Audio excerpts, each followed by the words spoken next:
Voilà, merci de nous choisir et bienvenue à ce nouvel numéro de votre magazine face à l'actualité qui décrypte l'actualité sous toutes ses facettes, toutes ses formes pour ce énième numéro de cette émission. Quatre sujets abordés au cours de cette émission. D'abord, la Cour internationale de justice a décidé de nommer quatre juges pour évaluer le dommage causé par le troupe ougandaise en République démocratique du Congo. Ces juges vont apporter leur expertise afin de déterminer le réparation que l'Ouganda devra payer au pays entre 1998 et 2003. Alors si l'Ouganda doit payer, pourquoi pas le Rwanda, quand bien même que ce dernier ne reconnaît pas cette cour. Les troupes rwandaises ont également causé des affres au pays. De quoi peut-on reprocher aux troupes rwandaises, même si elles ne peuvent viser? Et puis le pays est mal géré, citation du pasteur Théodore Ngoï, ancien candidat président en 2018, qui dit que tout ne marche pas avec le président Félix Tshisekedi. Il invite le chef de l'État à s'investir pour l'organisation de prochaines échéances dans le délai, dans le norme, dans le délai constitutionnel. Vrai ou faux, le pays ne marche pas avec Félix Tshisekedi. On en parle dans cette émission. Mais également, alors que le classique du Front commun pour le Congo ne cesse d'évoquer le retour de Joseph Kabila aux affaires en 2023, dans le rang de l'UDPS, l'ambition demeurait au pouvoir plus de 3 siècles jusqu'à ce que Jésus va arriver, disent-ils. Pourquoi ce débat sur l'après-Tshisekedi ressurgit à 2 ans et demi de la fin de son mandat? Pendant qu'il y a pas mal de défis à relever pendant ce mandat qu'il n'a pas encore achevé. Et puis nous parlerons de l'incursion de Mai Mai Bakata Katanga et qui ont fait une nouvelle incursion au centre-ville de Lubumbashi dans la nuit de vendredi à samedi 26 septembre. Comment ces hommes pouvaient parcourir la ville sans être appréhendés par les forces de l'ordre? Comment expliquer ce énième incursion de Bakata Katanga dans la ville de Lubumbashi et quelles solutions pour mettre un terme à ce phénomène Bakata Katanga? Un invité sur ce plateau, Blanchard Mongomba. Il est cadre de la coalition Lamouka. Blanchard Mongomba, bonsoir et bienvenue. Bonsoir, cher Lionel, et merci pour l'invitation. Mais j'aimerais préciser que je suis également cadre au sein de Nouvel Élan, parti initié D'Adolphe par l'ancien Mouzito. Premier ministre Adolphe Mouzito, effectivement, mais également, comme vous l'aviez si bien dit, je suis cadre et communicateur de la plateforme politique Lamouka. Alors, Blanchard Mongomba, la première question, on ne va pas s'attarder là-dessus. Il y a quatre juges qui devraient être nommés pour évaluer le dommage causé par le troupe rwandaise en RDC entre 1998 et 2003. Si l'Ouganda est visé, doit payer, pourquoi pas le Rwanda?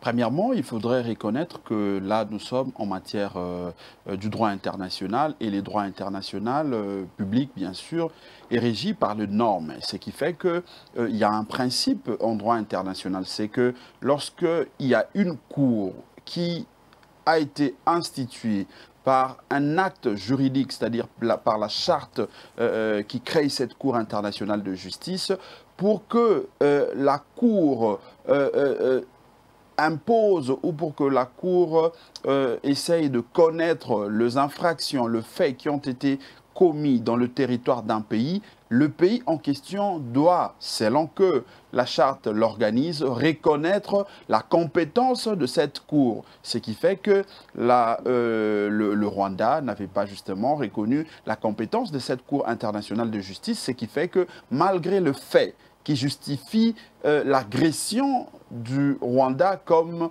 l'Ouganda. Des Il n'a pas pu affres se faire que ces condamner troupes ne par cessent de cette cour. commettre ici. Exactement. Donc, il n'a pas pu se faire condamner parce que, comme je l'ai dit, là, nous sommes en matière de droit et le droit, ce sont de principes qui s'impliquent. Ce qui fait que les avocats, à l'époque du Rwanda, s'étaient présentés devant le juge de la Cour internationale de justice pour évoquer ces principes-là selon lesquels le Rwanda ne reconnaît pas la compétence de cette Cour, ce qui fait que les sanctions que inflige ou qui a infligé cette Cour au Rwanda ne pouvait pas s'appliquer au Rwanda parce que justement le Rwanda n'avait pas reconnu cette Cour, la compétence de cette Cour. C'est ça la difficulté en droit international. Mais le fait reste cristallisé, ce qui fait que l'Ouganda qui s'est battu dans le territoire congolais comme le Rwanda s'est fait condamné en payant, s'est fait condamner avec une amende de plus ou moins 10 milliards de dollars parce que sa participation a été reconnue par cette cour, mais le Rwanda, comme je le dis, n'a pas pu parce que simplement il n'a pas reconnu la compétence de la cour. Mais le fait, je le dis, reste cristallisé parce que notamment les rapports, je cite ici les rapports mapping qui existent depuis plus de 10 ans, près de 10 ans, qui citent nommément le Rwanda et l'Ouganda, reconnaît qu'ils ont eu une part active dans le massacre, dans l'agression que notre pays a connue depuis 1999 jusqu'à ces jours. Donc c'est pour vous dire que le fait reste cristallisé, même si le Rwanda pourrait s'échapper par rapport à la Cour internationale de justice, mais il y a possibilité justement que nous puissions le reconnaître autrement. Mais le vrai problème, c'est au niveau interne. Nous devons nous mobiliser dans ce sens-là pour obtenir justement la condamnation du Rwanda aussi. Mais lorsque je finis juste 2 secondes, lorsque je vois l'attitude de nos amis qui gèrent aujourd'hui contre la volonté de notre peuple, c'est-à-dire le gouvernement de fait qui est là, lorsque un monsieur, moi je dis, c'est un minable monsieur, qui est l'ambassadeur rwandais en République démocratique du Congo, se permet de narguer les Congolais simplement parce que nous voulons faire reconnaître les génocides que la République démocratique du Congo a connus du fait de l'agression notamment du Rwanda. Ce monsieur se permet de hausser les tons pour narguer, nier et intimider même le Congolais et que le paisible Congolais essaye de manifester. Je vois la police aller gazer ces gens-là, je vois la police en tout cas arrêter même les autres, le mouvement citoyen et tant d'autres. Malheureusement, je constate que ces mêmes messieurs s'est fait accueillir par messieurs Tshisekedi. Je constate que ces messieurs s'est fait, en tout cas, non, mais je crois qu'en diplomatie, il existe également le principe de la réciprocité. Lorsque vous n'êtes pas respecté, lorsque un pays frère ne vous considère pas, vous ne pouvez pas non plus considérer ces pays qui se fait représenter par un de ses émissaires, par un de ses ambassadeurs. Or, le faire, c'est simplement lancer dans le jeu de ces pays et méconnaître justement le droit de ses citoyens. Revenons sur cette affaire. Vous dites que le Rwanda ne reconnaît pas la compétence de cette cour. Et aujourd'hui, si on ne peut citer que le massacre de Kasika, la guerre des Kisangani, qui a coûté la vie à de nombreux Congolais aujourd'hui, comment la RDC peut obtenir la condamnation du Rwanda, quand bien même que le Rwanda ne reconnaît pas la compétence de cette cour? Voilà pourquoi nous, et ici je salue les combats notamment du docteur Denis Mukwege, parce que nous le soutenons. Vous savez, aujourd'hui, il est menacé par le Rwanda, il est menacé par plusieurs autres pays, simplement parce que il est impliqué dans cette démarche que nous, la Mouka, nous soutenons, laquelle démarche insiste sur l'instauration, la mise en place d'un tribunal spécial par rapport à ces questions. Donc nous pensons qu'il y a possibilité d'obtenir la condamnation du Rwanda en instaurant, en mettant en place le tribunal, un peu comme c'était pour les cas pour l'ex-Yougoslavie, pour l'Arusha et d'autres pays. Ils ont obtenu la mise en place, l'instauration du tribunal spécial pour reconnaître ou pour statuer sur le fait de massacres et autres qui se sont déroulés, passés dans leur territoire. C'est le cas justement que nous nous demandons, que le tribunal, un tribunal spécial soit instauré, mis en place en République démocratique du Congo. Puisque, comme je le dis, le fait reste cristallisé. On ne peut pas nier le fait que le Rwanda a agressé notre pays. Le Rwanda s'est battu en République démocratique du Congo avec l'Ouganda. Il y a eu de faits, il y a eu de massacres. Il y a plusieurs. Aujourd'hui, nous citons, nous dénombrons plus au moins 12 millions de morts. Alors, 12 millions de morts, ça ne peut pas passer inaperçu, impuni. Le Rwanda, qui n'a que jusque-là plus ou moins 600 000 morts, continue à chanter partout au monde qu'il y a eu génocide au Rwanda. Et nous qui avions perdu plus de 12 millions de Congolais, estimés, les gens pensent que nous devons nous taire, nous devons faire en tout cas les jeux des autres, alors que nos compatriotes ne seront pas, leur sang ne seront pas compensés par le fait que nous joueront le jeu de la diplomatie. Donc ici, là, je réponds directement à votre question en disant que nous devons nous battre tous pour obtenir l'instauration du tribunal spécial. La démarche? La démarche, c'est premièrement de faire reconnaître... Quelles sont les institutions, les instances judiciaires, je dirais, internationales à saisir pour obtenir cette condamnation? Parce que vous l'aviez dit tout à l'heure, nous comptons, s'il faut compter, ces 12 millions de Congolais qui sont morts.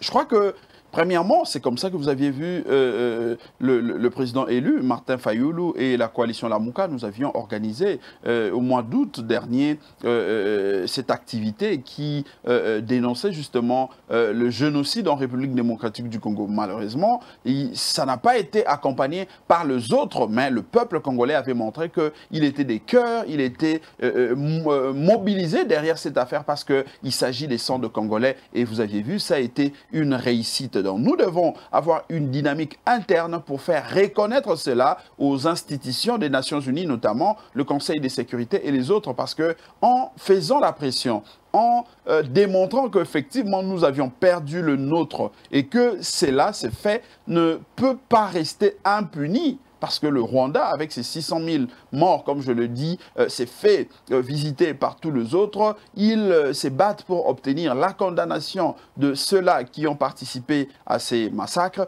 Mais nous, avec plus de 12 millions de morts, je pense qu'il y a justement possibilité. Et la démarche, nous devons insister au niveau des institutions des Nations Unies. Je citais le Conseil de sécurité. Et même au niveau de l'Assemblée générale des Nations Unies, nous devons nous faire entendre. Ces affres se commettent sous la barbe des Nations Unies, la MONUSCO qui est là depuis 23 ans. Ah ben oui, le problème, comme je l'ai dit, c'est d'abord au niveau interne, je m'excuse, parce que si déjà nous-mêmes, nous ne nous prenons pas au sérieux, il ne faudrait pas demander aux autres de nous prendre au sérieux. Nous devons commencer par nous-mêmes, puisque c'est ça justement en droit international, c'est le rapport de force. Vous êtes appelés à vous faire respecter, à montrer que vous avez la volonté de faire... Lorsque vous dites qu'on doit se prendre au sérieux, Maître Blanchard Mongomba, nous sommes un pays souverain, République démocratique du Congo. Ça crée déjà de la notoriété de notre part? Non. Souverain, indépendant, démocratique. Le fait de reconnaître dans nos textes, notamment la Constitution, que nous sommes un État souverain depuis 1960, le fait de le dire dans la Constitution que nous sommes une république, une démocratie, ne fait pas forcément de nous un pays souverain, ne fait pas forcément de nous une démocratie. La preuve, c'est que lorsque le peuple en 2006 vote pour Jean-Pierre Bemba, le résultat, vous le voyez. Lorsque en 2011, le peuple vote pour Etienne Tshisekedi, le résultat, vous le voyez. En 2018, le peuple vote pour Martin Fayoulou. Le résultat, vous le voyez. Donc là, ça pose déjà problème. Ça montre que même au niveau interne, la souveraineté pose problème. Ce qui fait que la légitimité, lorsqu'il y a crise de légitimité, même au niveau international, on ne vous prend pas en considération parce que l'on sait que vous avez un régime, vous avez un pouvoir qui est assis sur les considérations extérieures de quelques pays, mais le peuple qui est souverain, qui est censé être souverain, qui est censé avoir la souveraineté, ne l'a pas, eh bien, on peut se jouer de vous facilement parce que l'on sait que vous avez, pardon, un pouvoir qui, en tout cas, tâtonne, qui titube. C'est ça justement le problème. Donc, nous devons commencer par régler le problème au niveau interne. Au niveau interne, nous devons avoir les institutions et les dirigeants de ces institutions qui ont une souveraineté, qui ont une reconnaissance de son peuple. Et ce n'est qu'en ces moments-là que nous aurions justement, on peut avoir les capacités de pouvoir bousculer, de pouvoir faire en tout cas imposer la volonté populaire, la volonté interne. Mais lorsqu'il y a déjà discordance, il y a écart entre ceux qui gouvernent et le peuple qui est censé être souverain, je crois qu'au niveau international, effectivement, il y aura des problèmes parce que les autres savent la réalité, la vérité de ce qui se passe dans votre pays. Blanchard Mongomba, on va passer à autre sujet. Je reprends cette citation de l'ancien candidat à la présidentielle de 2018. Le pays est mal géré, tout ne marche pas avec Félix Tshisekedi, ce dernier qui appelle le président en place à organiser les élections dans le délai constitutionnel. Le pays est mal géré, vrai ou faux?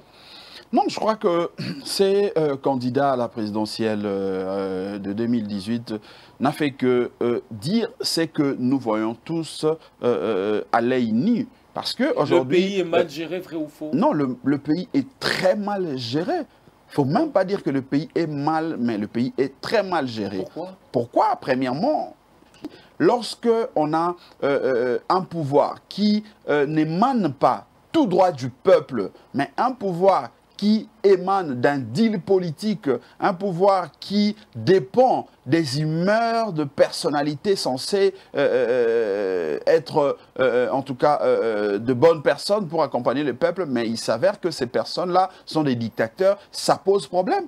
Il y a un écart entre la volonté du peuple qui est le souverain et la volonté d'une personne qui pense être le souverain. C'est ça justement, cet écart qui conditionne le reste de la vie de notre peuple. Aujourd'hui, il suffit de voir la situation sécuritaire dans la partie est de notre pays. Vous venez de le dire, au jour le jour, nous continuons à perdre nos compatriotes dans la partie. Ça ne date pas de 2018. Ça ne date pas de 2018. La situation de l'Est de la RDC, c'est là depuis de 23 ans. On vient de citer le massacre de 1998. Je suis d'accord avec vous. Félix Tshisekedi n'a fait que hériter des autres gouvernements. Mais Félix Tshisekedi, je pense que lors de la campagne électorale, avait un programme. Et dans son programme, il avait situé les problèmes. Et en situant le problème, il était censé apporter des solutions. Aujourd'hui, il a déjà des ans dans l'exercice de fait, l'exercice de pouvoir qu'il a. Il ne peut pas trouver l'excuse comme quoi, selon lequel il y a eu plusieurs décennies que la situation a commencé. Non. Donc, c'est à lui de nous dire que effectivement, il y a eu des décennies, mais voilà la solution que moi je propose. Mais la solution prendra autant de mois pour que nous puissions résorber définitivement cette crise. Mais il doit nous dire, parce que lorsque le ménage fait opérer au sein de l'armée. Vous savez quoi par rapport à ces ménages? C'est qu'il reprend les généraux qui ont été cités dans plusieurs rapports des Nations Unies. Il y a des généraux qui sont cités comme étant de tireurs de ficelles, comme étant des affairistes dans cette question, dans cette affaire de l'insécurité dans la partie est de notre pays. C'est ça justement le problème. Parce que lui-même, je le suivis dans son sa dernière allocution ou son dernier message lors de la 75e ou 75e Assemblée des Nations Unies. Il a dit que nous sommes infiltrés. Il a dit que nous sommes occupés. Mais lorsqu'il dit que nous sommes occupés, il ne nomme pas ces gens qui nous occupent. Secret d'État oblige. Non, mais je crois que le peuple qui est le souverain est censé connaître la vérité de la situation sécuritaire de notre pays pour accompagner justement ceux qui sont censés jouer le rôle en tout cas de sapeur-pompier. Mais lorsqu'ils cachent, que voulez-vous? C'est ça justement le problème. C'est là où moi je dis que déjà, ceux qui gouvernent, ils ont un sérieux problème au niveau même de la source. L'actuel chef de l'État, Félix Tshisekedi, en lieu place de condamner aussi le casque bleu qui nous ont assiégés depuis une vingtaine d'années sans résoudre cette préoccupation. Il y a des morts au jour le jour. Non, je crois que les casques bleus ont une mission précise. La mission de casque bleu n'est pas d'aller combattre nos agresseurs ou aller combattre les forces négatives. Mais rien que pour stabiliser. Est-ce que la partie Est a été stabilisée? Non, mais moi j'étais à Béni. Moi j'étais à Béni. J'ai vu quand même que ces gens, je ne dirais pas que ce sont de saints, mais je peux dire qu'ils font quelque chose. Le vrai problème, ce ne sont pas ces casques bleus. Quelque chose avec des villages qui sont en train de se vider, des parties du pays qui sont en train de se vider. Non, mais après ce massacre, pendant ce massacre. Avant de poser la question à ces troupes des Nations Unies, il faudrait commencer par poser la question aux troupes congolaises, puisque nous avions, en termes de nombre, en termes de capacité, de quantité, nous avons un nombre important que le nombre de troupes de la MONUSCO. En termes de, c'est vrai, c'est là où se pose justement le problème, c'est au niveau logistique. Parce que la logistique, nous avions posé la question aux responsables des Nations Unies à Béni, justement. Il nous a dit que, voilà, et par moment, la MONUSCO arrive à soutenir nos forces, pardon, sur le plan logistique, parce qu'il s'est fait qu'on a un sérieux problème à ces niveaux-là. C'est là où moi je dis que la solution n'est pas au niveau des Nations Unies ou des pays extérieurs. Au niveau interne, nous-mêmes, nous devons nous poser la question, quelle est la politique que nous mettons en place pour endiguer cette question ? Quel est le budget, le mécanisme que nous mettons en place pour accompagner nos forces républicaines de manière à résoudre cette question? Mais surtout, quelles réformes nous mettons en place? Parce que tous, nous sommes d'accord que notre armée est une armée qui, depuis le brassage, régorge pratiquement tout le monde, régorge pratiquement toutes les nationalités. Mais nous voulons avoir une armée républicaine. Nous voulons avoir une armée, en tout cas nationale, pour que nos dignes fils se battent, mouillent le maillot pour amener justement la paix dans la partie surtout est de notre pays. Toutes ces réformes doivent être le fruit d'une procédure, je dirais, ce pas d'un coup de bâton magique, d'un clin d'œil, on le fait et pour rester avec les généraux? Mais les réformes, moi je pense que le premier problème, c'est de commencer par poser les diagnostics.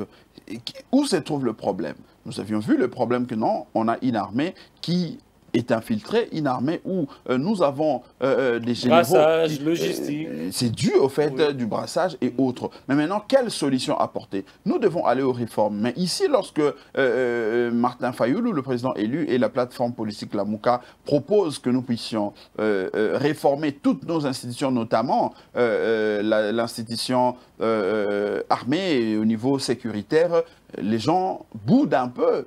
Tandis qu'ils savent que la solution, une partie des solutions passera justement par ces réformes que nous proposons là. Mais les gens se contentent à préserver leur pouvoir mal acquis au profit contre justement l'intérêt de notre peuple, lequel peuple est en train de croupir dans la partie Est, lequel peuple est en train de laisser le sang partout parce que simplement nous avons ces généraux qui font le jeu des adversaires, qui se font de l'argent derrière le dos de nos vaillants militaires qui se battent au front, au détriment ou sous le regard impuissant de notre peuple qui continue à mourir dans la partie Blanchard Est. Mongomba, saviez-vous que si Martin Fayulu réussissait en 2018, il serait buté à cette même situation ou problématique de l'Est? Je suis d'accord avec vous que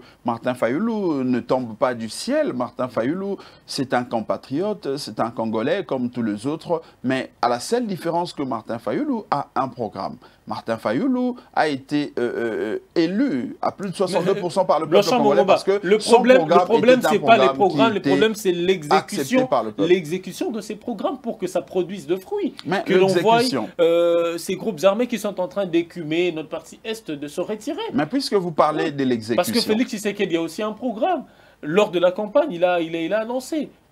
Non, mais il en a parlé. Puisque vous parlez de l'exécution, vous savez, avoir un programme, premièrement, c'est avoir un programme, un bon programme qui est ficelé selon que nous voulons résoudre tel ou tel autre programme. Mais lorsqu'on a un programme, le programme pose un problème de cohérence déjà dans la manière à poser le problème et à résoudre, ça c'est déjà une difficulté. Et c'est le cas pour le programme de M. Félix Tshisekedi, puisque moi je l'ai lu, ces programmes-là, je vous dis, dans ma voiture, ces programmes posent problème. Mais lorsque vous prenez le programme de Martin Fayulu et la plateforme politique, la Mouka, la plateforme électorale de l'époque, vous verrez qu'il y a eu justement de bonnes questions qui ont été posées et les solutions. Mais au-delà de ça, il y a encore la question d'hommes.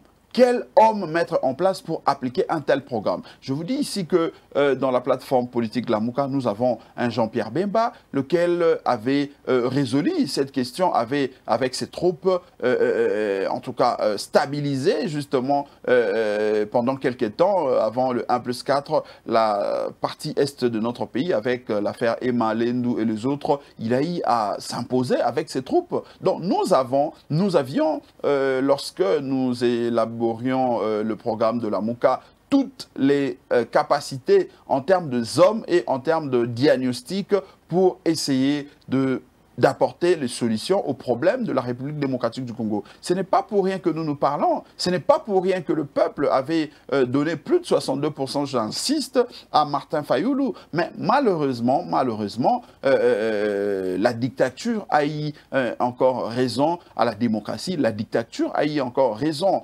à la souveraineté du peuple. Voilà pourquoi nous continuons ces combats. Ces combats, c'est le combat qui consiste à, en tout cas, à réhabiliter notre peuple, parce que nous n'accepterons pas que la dictature continue à prendre place au détriment de la volonté de notre peuple. Et c'est ça justement qui nous motive, c'est ça justement qui pousse notre peuple à nous accompagner pour que ces combats ne soient pas un combat qui sera abandonné à mi-chemin, mais que ce soit un combat qui justement permettra à ce que nous puissions arriver à donner une solution définitive de manière à ce que la souveraineté de notre peuple s'applique et que le peuple obtienne de manière définitive les solutions à ces différents problèmes. Mais pourquoi pas proposer cette solution, je dirais, définitive, si réellement vous aimez le Congolais, pourquoi pas faire cette proposition au président en place? Non, mais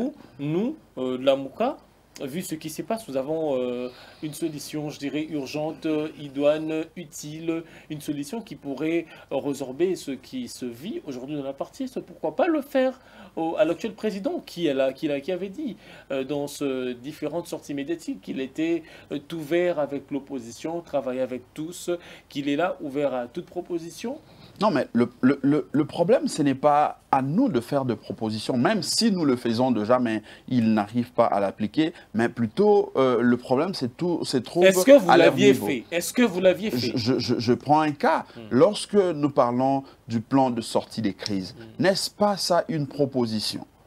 Nous disions que il y a eu effectivement de problèmes après l'élection de 2018, mais nous, en tant que démocrates, en tant que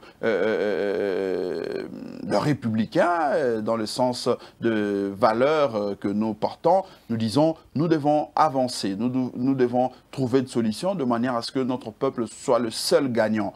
Mais qui voulait nous entendre de cette oreille-là? Mais suivez la démarche.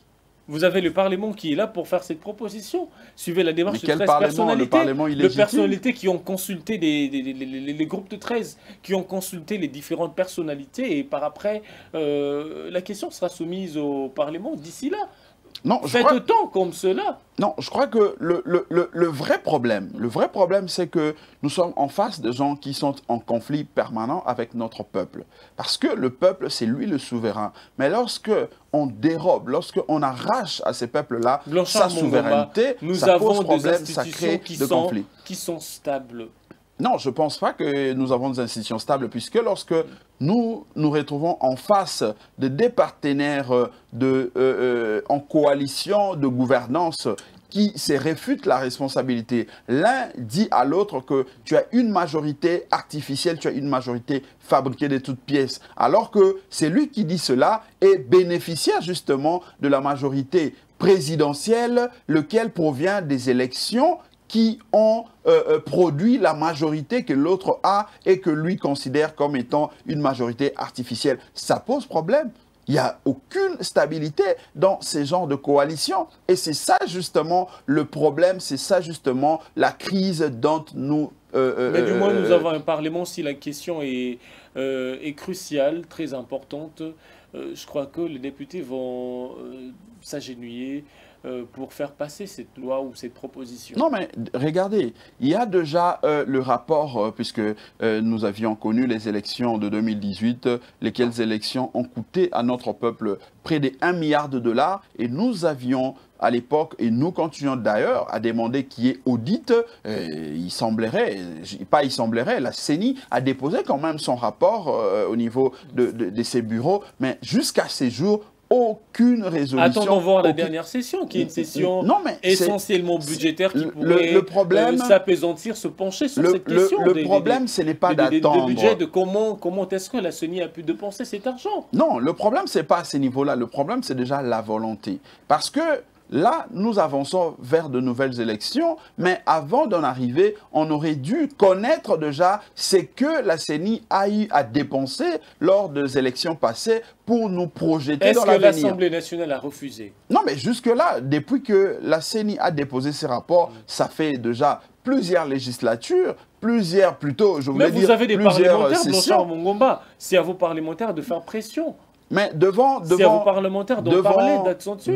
une majorité dite artificielle par nos amis de Cash, pensez-vous que même si on avait nos députés dans ce sens-là, pouvaient-ils obtenir gain de cause? Le problème, c'est que nous avons des institutions, comme je l'ai dit, qui sont en conflit permanent avec notre peuple. Nous avons des institutions qui sont dans l'illégitimité permanente, ce qui fait qu'ils ne pourront pas justement travailler dans le sens d'apporter des solutions à notre peuple. Ils sont dans une logique de vouloir se maintenir parce que si nous osons aller dans de bonnes et meilleures élections. C'est vrai qu'on nous dira que non, même aux États-Unis, il n'y a pas de meilleures élections, tout ça. Je suis d'accord parce que nul n'est parfait. Mais du moins, avoir des élections qui respectent le principe, les normes telles qu'établies, je pense que ces gens qui gouvernent aujourd'hui par défi dans leur coalition ne pourront plus revenir au pouvoir parce que simplement, ils sont en conflit avec notre peuple. C'est comme ça qu'ils s'accrochent dans ce qu'ils disent, dans ce qu'ils appellent leur majorité. Mais le peuple sait qu'il n'a pas donné cette majorité à ces gens-là. Pensez-vous que le CACH est en conflit avec le peuple? On voit les différentes activités du CACH, de l'UDPS, ils drainent de foule. Non, mais moi je pense... D'où tirez-vous cette hypothèse qu'il serait en conflit avec les peuples? La République démocratique du Congo... aujourd'hui par la population. La République démocratique du Congo a aujourd'hui plus de 90 millions de personnes. La République démocratique du Congo a près de 2 345 000 km². La République démocratique du Congo a 25 provinces plus la ville de Kinshasa. La République démocratique du Congo a plus de 700 territoires. Lorsque vous mobilisez, en tout cas, 10 000 personnes, 3 000 personnes dans un quartier ou dans une commune de Kinshasa, vous dites que vous êtes majoritaire, ça pose problème. Nous avions vu comment ils ont battu campagne ici, dans ces pays. Nous avions vu comment ils s'est mobilisé. Mais le problème aujourd'hui, c'est que nous savons ceux qui accèdent au pouvoir de la manière que nous avions tous vécu, de la manière que tous nous avions vu. Ils se servent de l'argent du contribuable pour s'acheter la popularité. Mais le vrai problème, c'est de se poser la question. Est-ce que ce peuple-là, qui... pour vous, prenons l'exemple de l'UDPS qui ne s'est jamais servi de l'argent des contribuables pour donner à la base. L'UDPS, c'est un parti de masse où les individus viennent de leur propre gré, ils viennent participer à des activités politiques, pas comme les autres. Vous savez, lorsque on est dans l'opposition, le peuple a une image de vous. Mais lorsque vous accédez au pouvoir, quelle que soit la manière dont vous accédez, le peuple vous juge, non pas parce que vous aviez passé 37 ans à l'opposition, mais le peuple vous juge par rapport aux résultats. Et aujourd'hui, si nous posons la question à notre peuple, à ces peuples-là, ou à cette en partie de gens qui courent derrière l'IDPS, si la vie va mieux aujourd'hui, ils vous diront clairement que non, c'est pire que nous l'avions vécu, parce que le dollar aujourd'hui, le franc congolais, continue à perdre sa valeur. Je veux prendre un cas. Ils avaient parlé, mais ils connaissent du moins le point d'achoppement du social de Congolais. Non, mais ils le disent même. Ils le disent, on ne peut pas se le répéter ici. Ils le disent, oui, mais ils ne doivent pas le dire pour plaire aux gens. Ils doivent plutôt apporter des solutions. Parce que c'est en ça qu'ils sont considérés comme pouvoir. C'est de ça qu'ils doivent, c'est de ça qu'ils seront jugés justement pendant les échéances à venir. Donc ici, moi je pense que nos amis doivent se ressaisir. Ils ne pourront pas être populaires, ils ne pourront pas convaincre notre peuple tant qu'ils n'apporteront pas de solution aux problèmes de ces peuples. Quel que soit, moi je l'ai dit, et le pasteur, le cardinal Ambongo l'avait dit, du mal pouvait à la limite sortir le bien. Mais on sent que nos amis n'ont aucune expertise, ils ont à la limite de l'incompétence, en tout cas au niveau de leur parti politique, ce qui fait qu'ils sont incapables d'apporter de solutions. À l'époque déjà, lorsqu'ils déposaient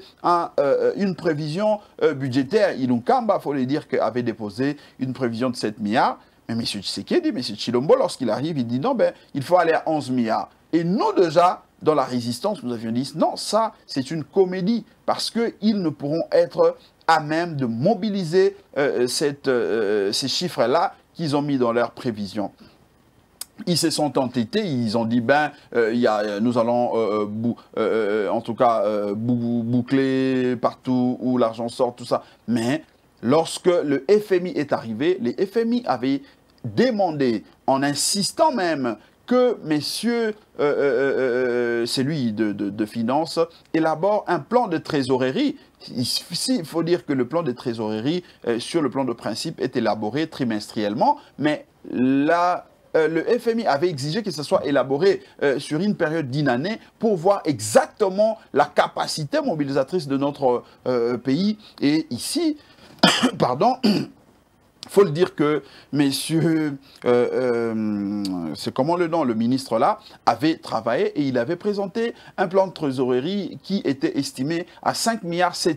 Et à l'époque, lorsqu'on le disait, nous leur avions dit que c'était ça la réalité, c'était ça le budget réel. Ils ont douté, ils disent non, ben ça, c'est juste le ministre des Finances, mais nous allons prouver. Or, ils viennent de présenter le budget rectificatif juste après la rentrée parlementaire. Ici, vous avez vu, ils sont revenus sur ces chiffres-là de 5,7 milliards.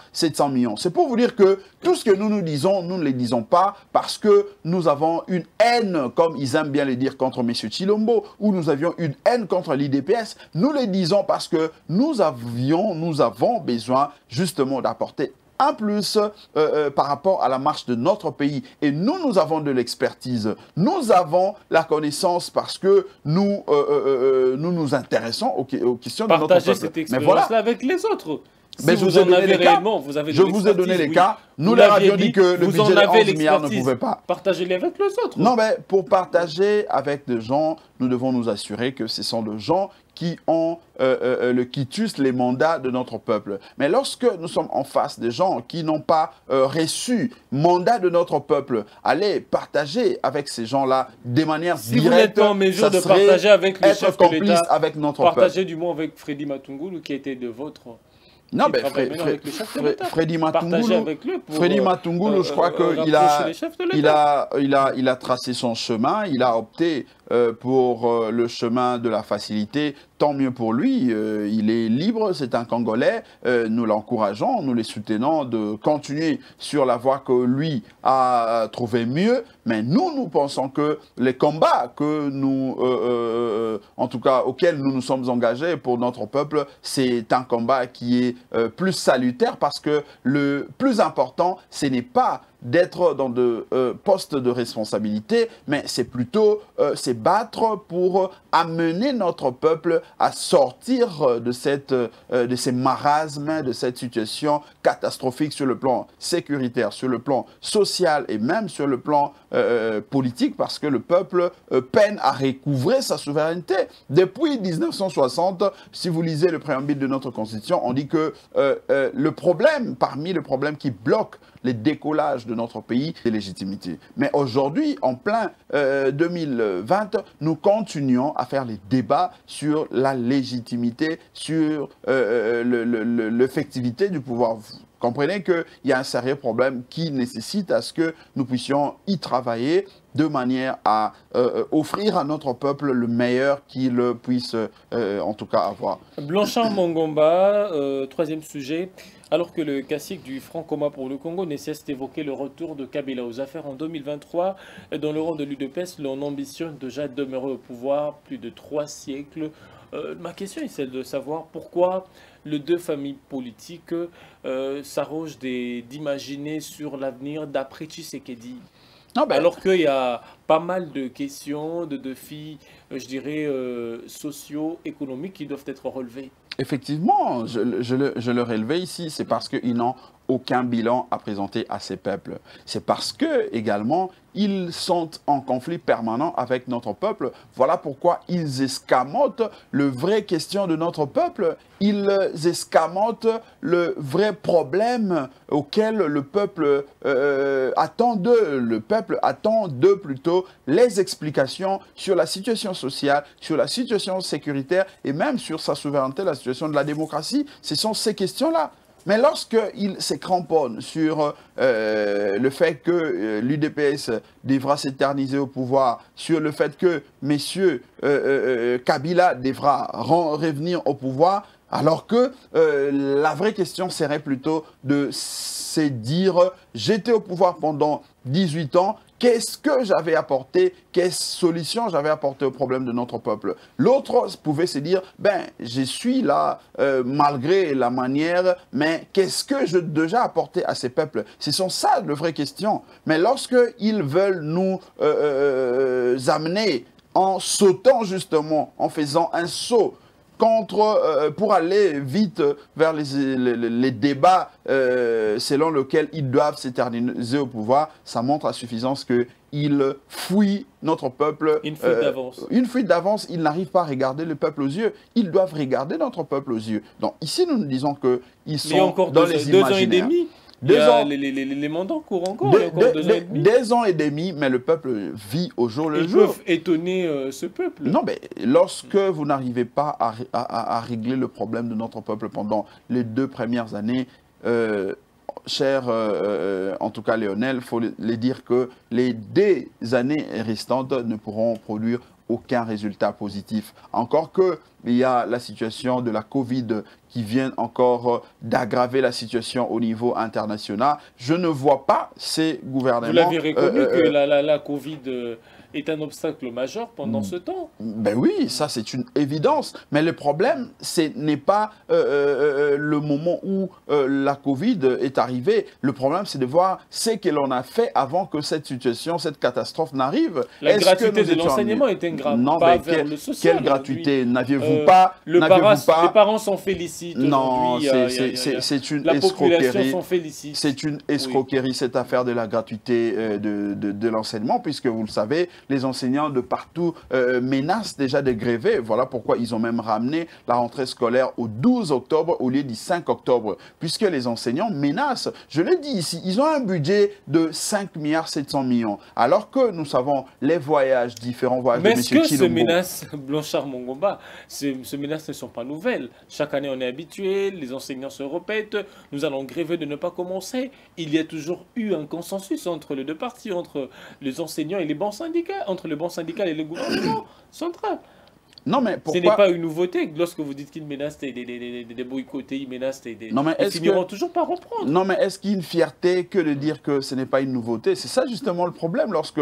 Mais le président a hérité cette situation aujourd'hui. Il s'est efforcé d'améliorer la situation salariale des enseignants. Cher Quand Lionel, bien même que la situation ne pas...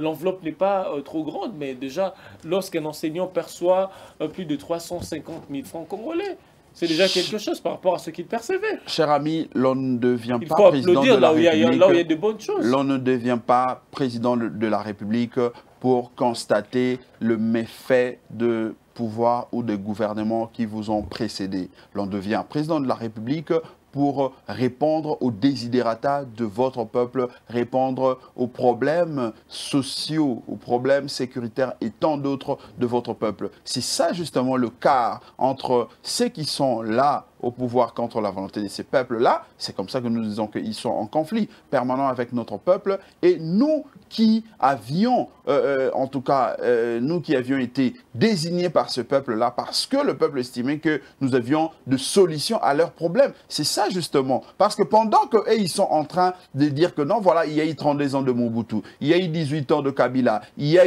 eu le peuple attend voir la situation s'améliorer. Vous n'allez pas lui dire la solution c'est les 32 ans de Mobutu, la solution c'est les 18 ans de Kabila. Non, vous devez proposer de solutions. C'est ça justement le problème. Donc aujourd'hui, je le dis, avec un budget de 5 milliards 700 millions et les dépenses, parce que vous savez, M. Tshilombo est expert en promesses. Lui, c'est chaque fois de promesses, malheureusement, des promesses irréalisables parce qu'il n'en a pas le moyen. Il promet, mais il n'a pas de moyens. Ce qui fait qu'aujourd'hui, les enseignants, lorsqu'ils réclament, ils ne réclament pas puisque c'est une routine, mais ils réclament parce qu'aucun gouvernement, du moins le dernier, n'a respecté les engagements tels que souscrits. Ils ont parlé de la gratuité de l'enseignement, mais quel est cet établissement qui a reçu le frais de fonctionnement normal censé faire fonctionner une école telle que nous le connaissons? Quelle est cette école qui continue à obtenir les salaires de ces enseignants et de nouvelles unités et autres de manière à leur permettre de donner l'enseignement? Savez-vous que c'est une expérience? Oui, mais si c'est une expérience, nous devons le reconnaître que non, c'est une expérience d'où nous ne pouvons pas s'élancer sur toute l'étendue de la République. Nous devons... Non, je l'ai dit, il y a de déjà l'année scolaire a été clôturée et nous sommes en phase de la publication de résultats. Déjà, les élèves ont étudié gratuitement. Non, nous avions payé le frais au début. Vers la fin, ils ont évoqué cette affaire de gratuité. Mais malheureusement, nous en savons un peu plus. Les résultats, c'est que si vous leur demandez quel est le pourcentage des écoles qui ont bénéficié de cette gratuité, ils n'auront pas de réponse exacte en termes de statistiques pour vous dire que voilà, il y avait tel nombre d'écoles et nous avions payé tel nombre d'écoles, le frais de fonctionnement et les salaires. Donc, c'est une escroquerie. Mais lorsque cela a permis à plus de 4 millions d'enfants de revenir sur le banc de l'école, n'est-ce pas une avancée? Mais lorsqu'il parle de 4 millions d'enfants de revenir sur le banc de l'école, chose qui n'a pas été faite depuis plusieurs années par l'ancien régime. Non, mais ils doivent nous dire si... On peut, à la limite, accepter qu'ils ont fait venir 4 millions d'élèves à l'école. Mais il y en avait combien pour que 4 millions viennent? Ils doivent nous dire. Parce que lorsqu'ils parlent de 4 millions, ils veulent donner l'impression que c'est un chiffre, en tout cas, exorbitant, extraordinaire, donc 4 millions d'enfants. Mais nous devons savoir, puisque déjà au niveau des universités, chaque année, il y a 2 millions d'étudiants qui viennent dans le marché d'emploi. Et on promet déjà des bourses pour les années qui viennent pour les universitaires et les finalistes déjà qui vont finir déjà. Coup de chapeau à Félix Tshisekedi. Non, c'est ça, c'est justement ce que je dis. Donc, M. Tshisekedi est champion en promesses. M. Tshisekedi ne cesse de promettre. Il avait promis d'aller installer l'état-major dans la partie est de notre pays pour endiguer la situation de l'insécurité. Il n'a jamais fait. Il avait promis plus d'une chose, la situation de la gratuité. Là, je vous ai dit qu'il y a des enseignants qui menacent déjà de gréver, de boycotter la rentrée scolaire, même de décembre, du 12 octobre. Donc, il y a plusieurs promesses comme ça que M. Tshisekedi a fait et qu'il n'a jamais réalisé. Et il n'a même jamais demandé pardon à notre peuple. Les côtés négatifs. Non, de la gratuité de l'enseignement. Non, mais qui est pourtant une action saluée par tous, même par certains militants de la Mouka. Non, mais... Qui ont des enfants qui ont étudié gratuitement. Le problème, c'est l'accès à l'information. Lorsque vous accédez à l'information, vous essayez d'évaluer ce qui dit et ce qui est la réalité, vous comprendrez que ça ne sert à rien d'applaudir ce qui semble être fait parce que ça ne représente rien en termes de pourcentage, même si ils diront que c'est un premier pas. Mais si c'est un premier pas, il faut commencer quelque part. Il faut prendre le courage de dire que non, nous ciblons autant d'écoles pour que ça soit un succès et les autres, nous allons aller mollo mollo. Mais lorsque vous voulez faire un coup de tonnerre, alors qu'en réalité, nous voyons que vous avez d'énormes difficultés parce que déjà, vous n'avez pas une enveloppe colossale, une enveloppe censée accompagner, soutenir cette politique. Ça pose d'énormes problèmes. Blanchard Mongomo, on va terminer par ces sujets. Nouvelle incursion de Bakata Katanga dans la nuit de vendredi à samedi 26 septembre.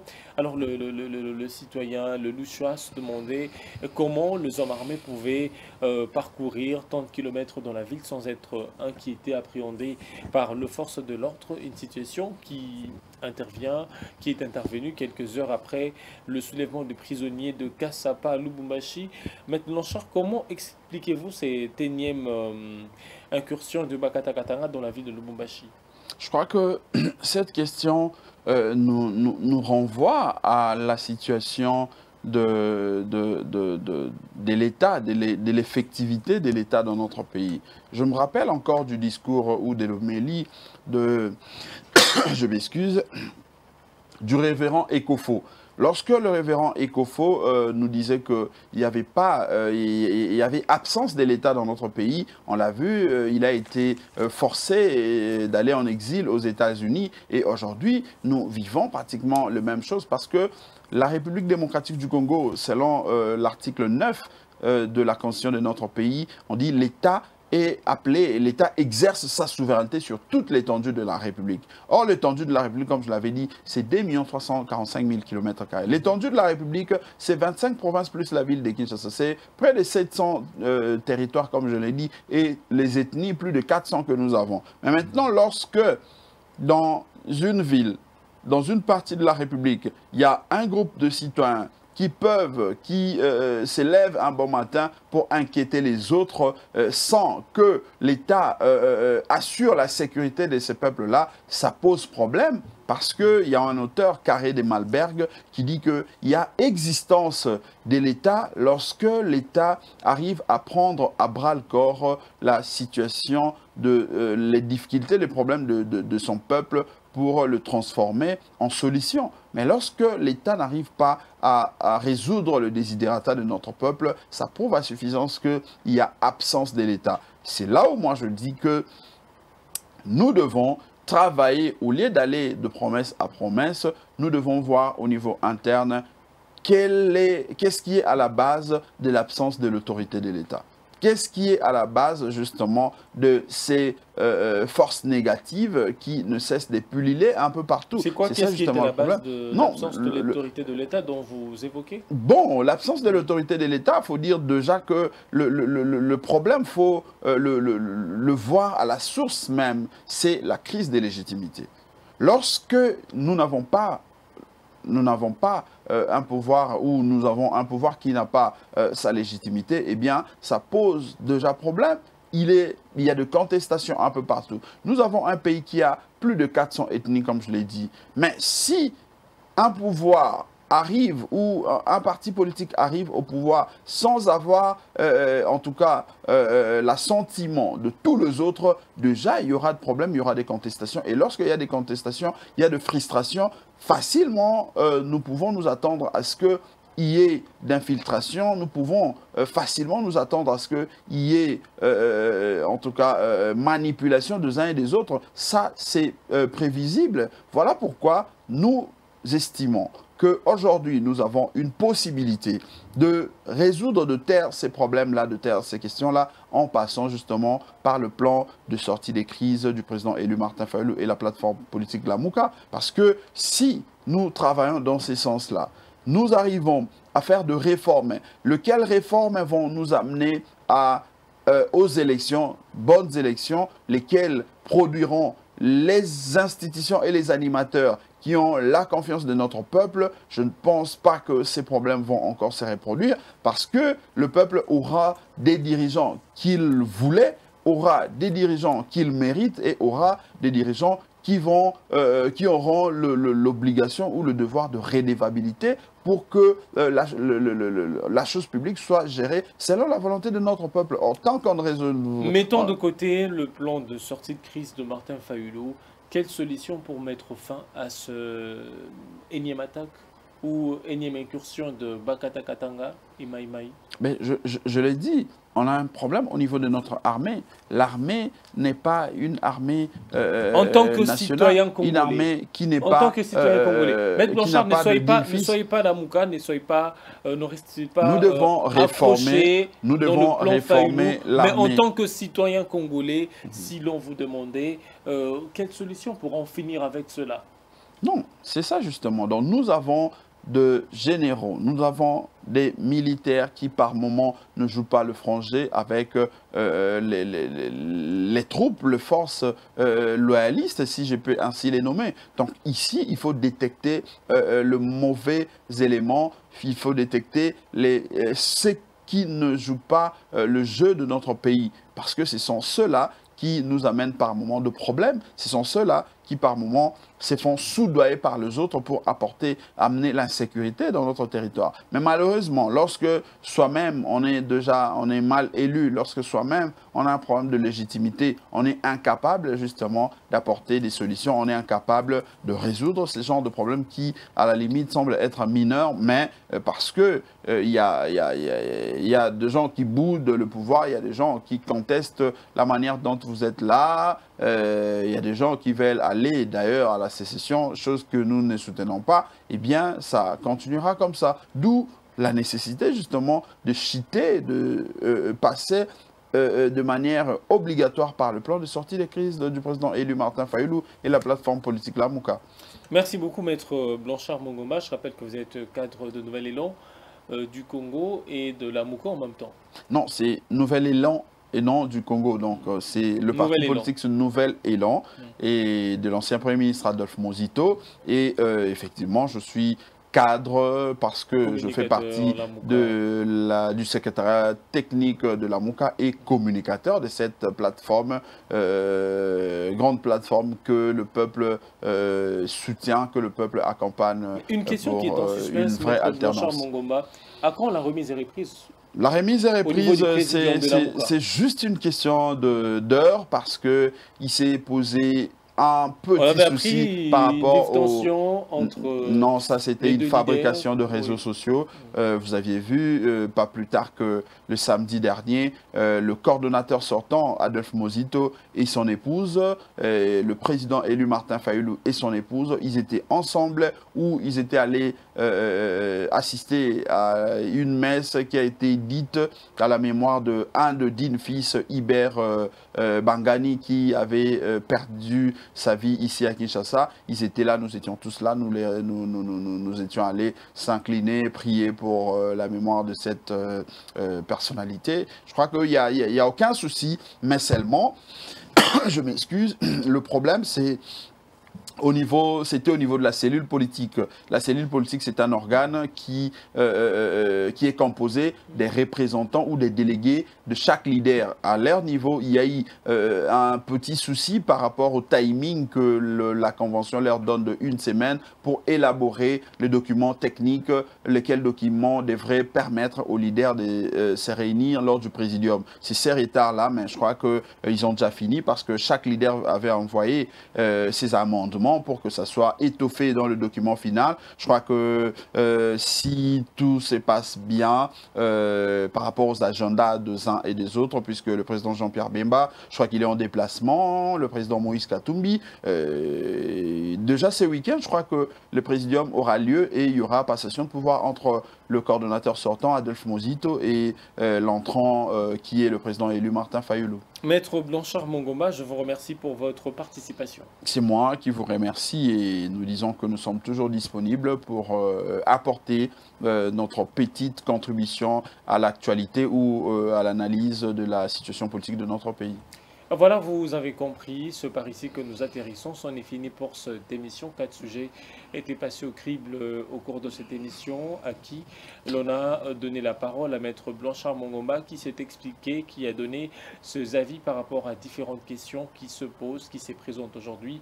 Merci à l'équipe technique qui m'a accompagné. Le rendez-vous est pris pour le mardi prochain.